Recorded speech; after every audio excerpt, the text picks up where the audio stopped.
நம்முடைய வாழ்க்கையில் தேடலும் தேவையும் தீர்வதே இல்லை. மனித வாழ்வில் எதிர்பார்ப்பின்றி ஏமாற்றங்களின்றி வாழ்க்கை துவங்குவதும் இல்லை, முடிவதும் இல்லை. அனைத்தையும் எதிர்கொள்வதிலும் ஏற்றுக்கொள்வதிலும் தான் அனைத்துமே அடங்கியிருக்கிறது. சூழ்நிலைகளை அனுசரிக்க பழகிக்கொண்டால் இவ்வுலகம் உங்களுக்கு பூஞ்சோலையாகவே மாறிவிடும். யார் உன்னை புறக்கணித்தாலும் பரவாயில்லை. இந்த பிரபஞ்சம் எப்போதும் உன்னை தன்பால் கருணையால் அரவணைத்து கொண்டுதான் இருக்கும். அதை மட்டும் நீ மறந்து விடாதே. எனது பக்தனாகிய நீங்கள் என்னை வழிபட ஆரம்பித்த நாள் முதல் நான் உங்களை கவனித்து எந்த சூழ்நிலையிலும் தாங்கிக் கொண்டு உங்களது பாரங்களை நான் சுமக்கிறேன். உங்களின் கருமாவே இதற்கு காரணம். மனதின் சிறு சஞ்சலத்தை தவிர்த்து விடுதல் மிக மிக நல்லது. முழு மனதுடன் என்னை நம்பி சரணாகதி அடைந்தால் அனைத்து இடர்பாடுகளையுமே நான் கலைத்து விடுவேன். என்றுமே உன்னை நான் கவனித்து கொண்டுதான் வருகிறேன். உன் எண்ணம் தடுமாறும் போது உன்னை நல்வழிப்படுத்தி தூய சிந்தனை அளிக்கிறேன். நீ வேதனைப்படும் காலத்தில் உன்னோடு இருந்து நான் ஆறுதல் அளித்து வேதனை போக்கும் வழியையும் கூறுகிறேன். உன் வீட்டில் பாதுகாவலனாக இருந்து உங்கள் அனைவரையும் தீய சக்திகள் அண்ட விடாமல் தடுத்து உங்களை நான் காத்து வருகிறேன். உங்களுடைய இல்லறத்தில் நல்லறம் காக்க ஒவ்வொரு நிமிடத்திலும் உன் மனதில் எச்சரிக்கை செய்து கொண்டே இருக்கிறேன். உன் எண்ணங்களை ஆராய்ந்து உனக்கு என்ன தேவையோ அதை அளிப்பேன். என்றுமே உன்னை அஞ்சானத்தில் மூழ்க விடாமல் சத்திய தர்மத்தை உன் மனதில் நான் புகுத்தி கொண்டிருக்கிறேன். இங்கு எதுவுமே நிரந்தரமில்லை என்பதை உணர்ந்து கொள்.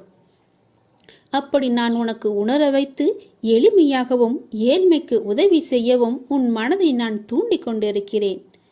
ஏட்டுச் சுரைக்காய் கறிக்கு உதவாது என்பதை உணர வைத்து நீதி மறவாமல் நான் உன்னை வாழ வைத்து கொண்டிருக்கிறேன். உன்னுடைய உழைப்பின் தத்துவத்தை எடுத்துரைத்து உன் உழைப்பில் வருவதை கொண்டு உன்னை நான் வாழ வைக்கப் போகிறேன். இன்ப துன்பம் ஏற்றத்தாழ்வு இதனால் வந்த கர்மாவை என்னவென்று உனக்கு அறிய வைத்து உன்னை மன மகிழ்ச்சியோடு நீ ஏற்று இந்த ஜென்மத்திலேயே அதை அனுபவித்து பூரணம் கண்டு பிறவி பல கடந்து என்னோடு நான் உன்னை அழைத்து கொள்வேன். இது சத்தியம். நான் பொய் உரைக்க மாட்டேன். இதை நீ சாதாரணமாக எண்ணாதே. சாதாரணமாக எண்ணி என்னை நீ அலட்சியப்படுத்தாதே. நான் சொல்வது எல்லாமே உண்மை. நிச்சயமாகவே பலிக்கும். என் பேச்சில் உயிர் இருக்கிறது. அதை நீதான் நம்ப வேண்டும். நான் கைலாயத்திலிருந்து பொய் உரைக்கவே மாட்டேன். இது என்னுடைய வாக்கு, சத்திய வாக்கு. சிவன் வாக்கு என்றைக்குமே பலிக்கும். நிச்சயமாகவே பலிக்கும். என்னை நீ அலட்சியப்படுத்தாதே. கேள், நிச்சயம் பலிக்கும்.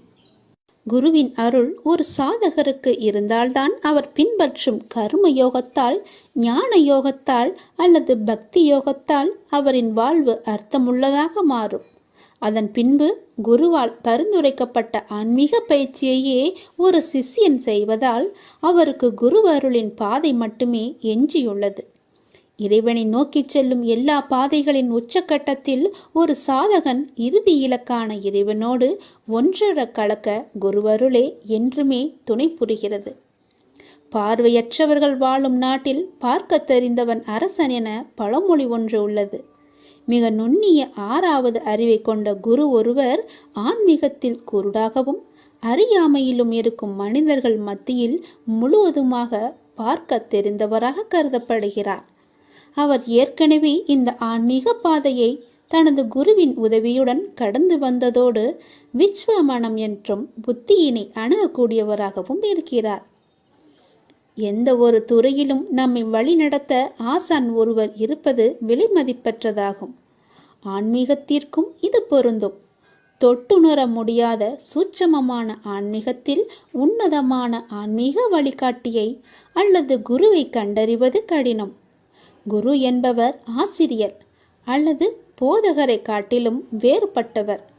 எல்லா மதங்களுக்கும் கலாச்சாரங்களுக்கும் அடிப்படையாக உள்ள பொதுவான ஆன்மீக கோட்பாடுகள் பற்றி நமக்கு கற்றுத்தரும் உலகத்தின் ஆன்மீக ஒளியின் கலங்கரை விளக்கமே குரு ஆவார்.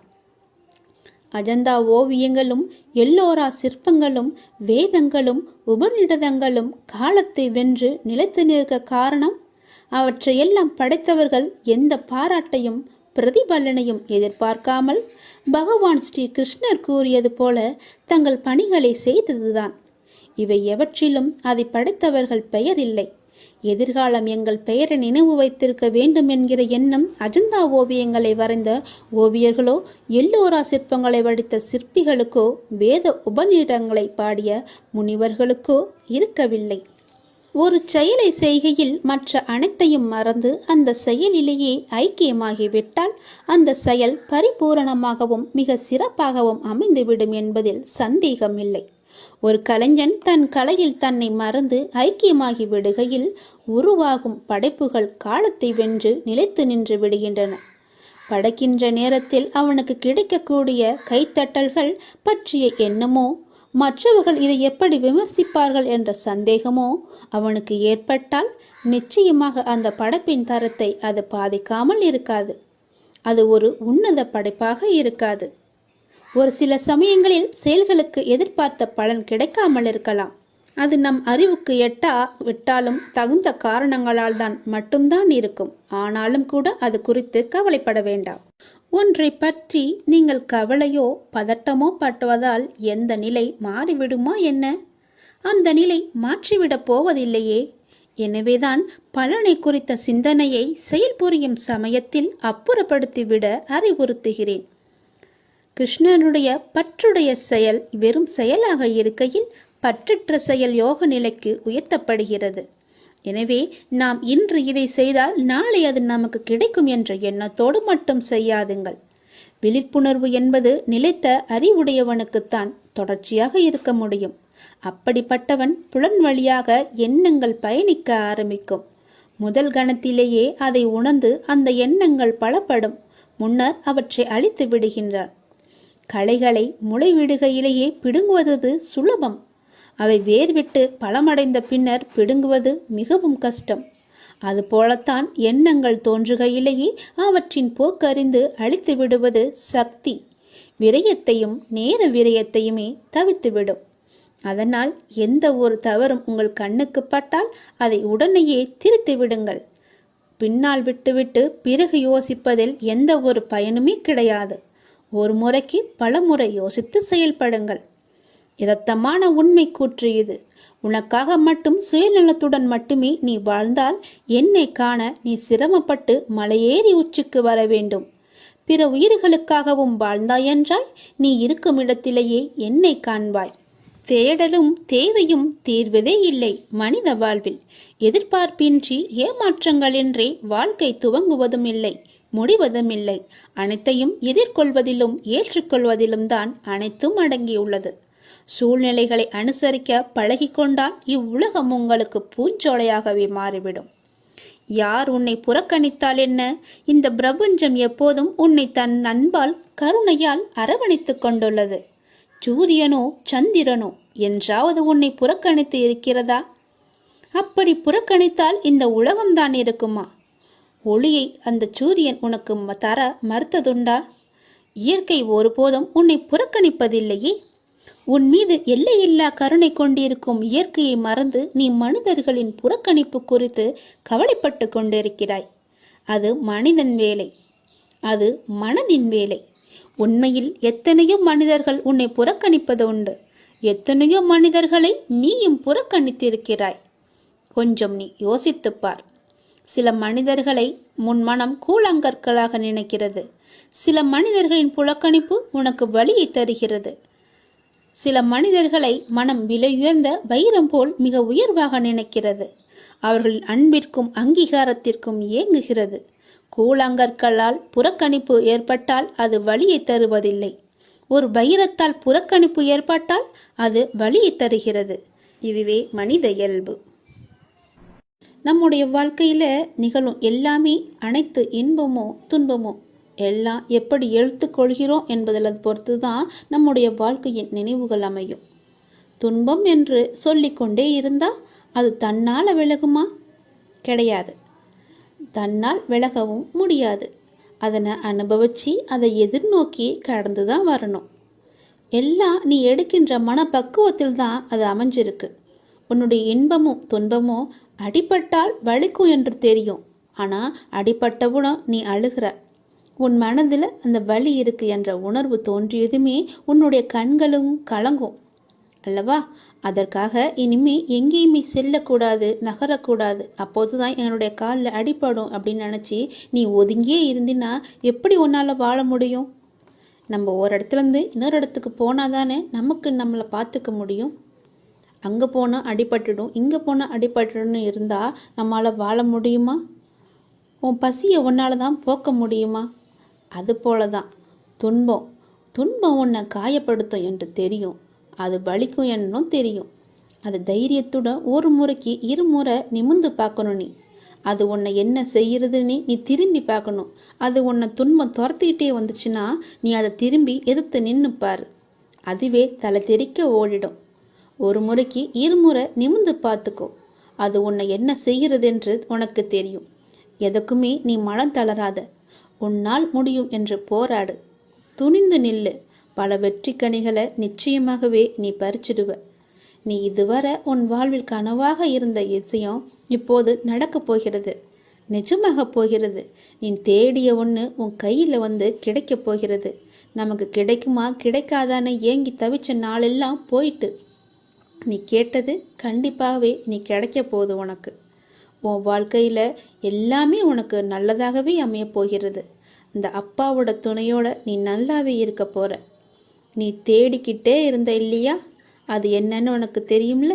அது இப்போ உன் கைக்கு வரும் நேரம். என்னை தொட்டு வணங்கிக்கோ. நான் சொல்வது எல்லாமே உண்மைதான். உன் வாழ்வில் எல்லாமே நிஜமாக போகிறது. கேட்டது எல்லாமே கிடைக்கப் போகிறது. நல்லது நடக்கப் போகிறது. இது யதார்த்தமான உண்மை கூற்று. உனக்காக மட்டும் சுயநலத்துடன் மட்டுமே நீ வாழ்ந்தால் என்னை காண நீ சிரமப்பட்டு மலையேறி உச்சிக்கு வர வேண்டும். பிற உயிர்களுக்காகவும் வாழ்ந்தாயென்றால் நீ இருக்கும் இடத்திலேயே என்னை காண்பாய். கடை விரித்தேன் கொள்வார் இல்லை. கடவுளை காண முடியுமா? இதற்கான உவமான கதை ஒன்றை இங்கு பார்ப்போம். மலை உச்சியில் அமர்ந்திருந்தார் கடவுள். வெறுங்கையோடு பார்க்க போகாதே, ஏதாவது கொண்டு போய் என்றார்கள் சில பேர். குசேலனின் அவள் போல் இருந்ததை முடித்து கொண்டு நான் கிளம்பினேன். மலைத்து போய் நின்றேன் மலை அடிவாரத்தில். ரொம்ப உயரம் இருக்கும் போலவே ஏற முடியுமா என்னால் என்று வியந்து போனேன். மலையை சுற்றிலும் பல பல வழிகள் மேலே போவதற்கு. அமைதியான வழியாக இருந்தது. ஆழ்ந்த தியானத்தின் வழியாக இருந்தது. சாஸ்திர வழி, சம்பிரதாய வழி, மந்திர வழி, தந்திர வழி, கட்டண வழி, கடின வழி, சுலப வழி, குறுக்கு வழி, துரித வழி, சிபாரிசு வழி, பொது வழி, பழைய வழி, புதிய வழி என இன்னும் கணக்கிலடங்காத ஏகப்பட்ட வழிகள் இருந்தன. அடேங்கப்பா என மலைக்கு வைக்கும் அளவிற்கு மலையின் வழிகள் இருந்தது. ஒவ்வொன்றிலும் ஒவ்வொரு வழியிலுமே ஒரு வழிகாட்டி இருந்தார். கண்டு கொள்ளவில்லை சில வழிகாட்டிகள். என் வழியில் ஏற உனக்கு தகுதி இல்லை என்று என்னை ஒதுக்கிவிட்டனர் சில பேர். நான் அழைத்து போகிறேன் வா என்றனர் சில பேர். கட்டணம் கூட கட்ட தேவையில்லை, நீ என் கூட வந்தா மட்டுமே போதும் என்றனர் சிலர் பேர். என் வழியில் ஏறினால் போதும் என்றனர் சில பேர். எத்தனை பேர் என் வழியில் ஏறினர் என கணக்கு காட்ட வேண்டும், அதனால் என்னுடன் வா என்றனர் சில பேர். என் கைப்பிடித்து இழுத்தனர் சில பேர். மேலும் ஏறும் சிரமம் உனக்கு வேண்டாம், உனக்கு பதில் நான் போகிறேன், என்னிடம் கட்டணம் மட்டும் செலுத்து என்று கூறினர் சில பேர்.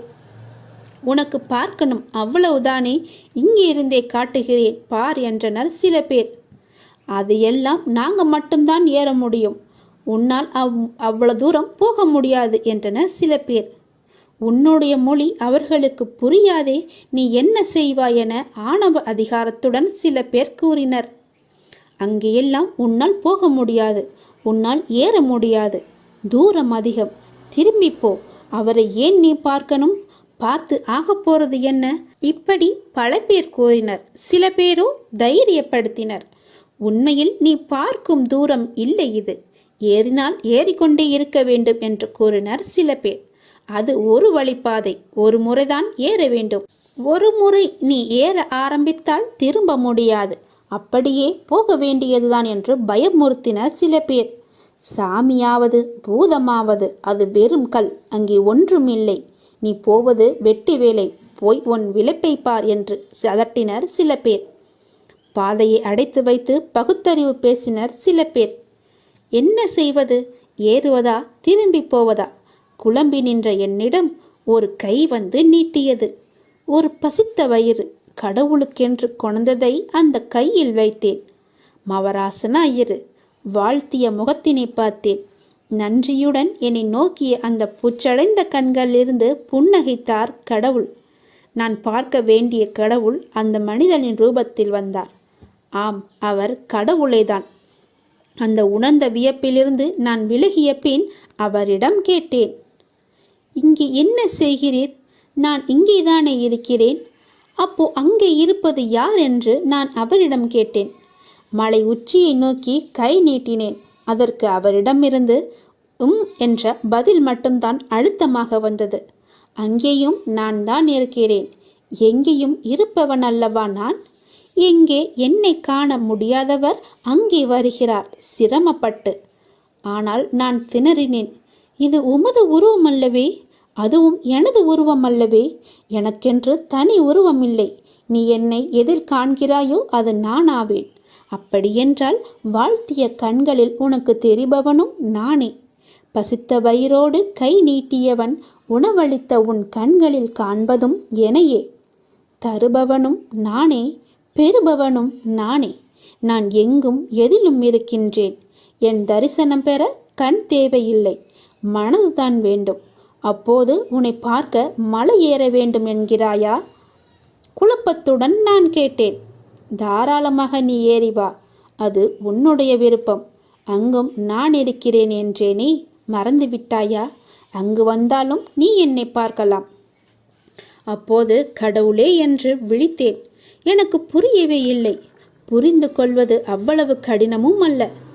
உனக்காக மட்டுமே நீ வாழ்ந்தால் என்னை காண நீ சிரமப்பட்டு மலையேறி உச்சிக்கு வர வேண்டும். பிற உயிர்களுக்காகவும் வாழ்ந்தாய் என்றால் நீ இருக்கும் இடத்திலேயே என்னை காண்பாய். புன்னகைத்தார் கடவுள். இதனை உணர்ந்தால் இருக்கும் இடத்திலேயே உங்களால் இறைவனை காணலாம்.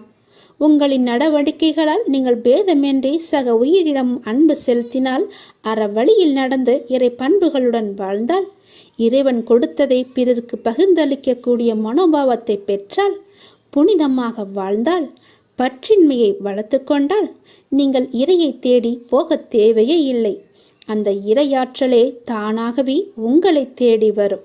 நம்மால் முடிந்தவரை பொது நலத்துடன் இருப்போம். நம்முடைய இறுதி காலத்தில் யார் துணை இருந்தாலும் இல்லாவிட்டாலும் என் அப்பன் ஈசன் என்றுமே துணை இருப்பார், கைலாயம் செல்லும் வரை.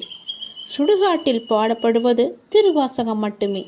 ஏனெனில் சுடுகாட்டிலும் உனக்கு துணையாக இருக்கும் ஒரே தெய்வம் சிவபெருமான் மட்டுமே. பாலும் தெளிதேனும் பாகும் பருப்பும் நான் தருவேன் என்ற பிள்ளையார் துதியை எவனும் சுடுகாட்டில் பாடமாட்டார். ஸ்கந்த சஷ்டி கவசம் என்ற முருகன் துதியையும் யாரும் சுடுகாட்டில் பாடமாட்டார்கள். தனம் தரும் கல்வி தரும் ஒரு நாளும் தளர்வறியா மனம் தரும் என்ற பாடலையும் அம்மன் துதியையும் யாரும் பாடமாட்டார்கள். ஹரிவராசனம் விஸ்வமோகனம் என்ற பாடலையும் யாரும் பாடமாட்டார்கள். ஏனெனில் சிவபெருமான் தான் இறைவன், அவனே மெய். மெய்யை போற்றி பாடுவதே திருவாசகம். சுடுகாட்டில் உனக்கு துணையாக இருக்கும் ஒரே தெய்வம் சிவபெருமான் மட்டுமே. உன்னுடைய கடைசி மூச்சு போன பிறகு உனக்கு துணையாக வருவது சிவபெருமான் மட்டுமே. நீ கடவுள் என்று நம்பிய எதுவும் சுடுகாடு வரை வராது. சுடுகாடு வரை வருவது சிவபெருமான் மட்டும்தான். ஏனெனில் அவன் மட்டுமே இறைவன். இந்த பிறவியில் சிவபெருமான் தான் இறைவன் என்று உன்னால் உணர முடியவில்லை என்றால் உனக்கு மறுபிறவி நிச்சயம். சிவபெருமான் தான் இறைவன் என்று உணர்ந்தவருக்கு இப்பிறவியிலேயே இறுதியாய் அமையும். நமக்கு வாழ்வு தந்த சிவமே மெய், நம்மை வாழ வைக்கும் சிவமே மெய். எதையுமே நம்பி நீ வாழ்ந்தாலும் உன்னை வாழ வைப்பது சிவபெருமான் என்பதே மெய். மெய்யே சிவம். நாயன்மார்களும் நால்வரும் சிவனை வணங்கினர். சிவனடி சேர்ந்தனர். சிவனடி சேர சிவனை நினைப்போம். சிவனை உரைப்போம். சிவனடி சேரவி சீவித்திருப்போம். நீ வணங்குவது எதனை? சிவனை நினை. உன் தீரும் உன்னுடைய கர்ம வினை. நல்லதே நடக்கும். சிவனை நினை, தீரும் தீவினை.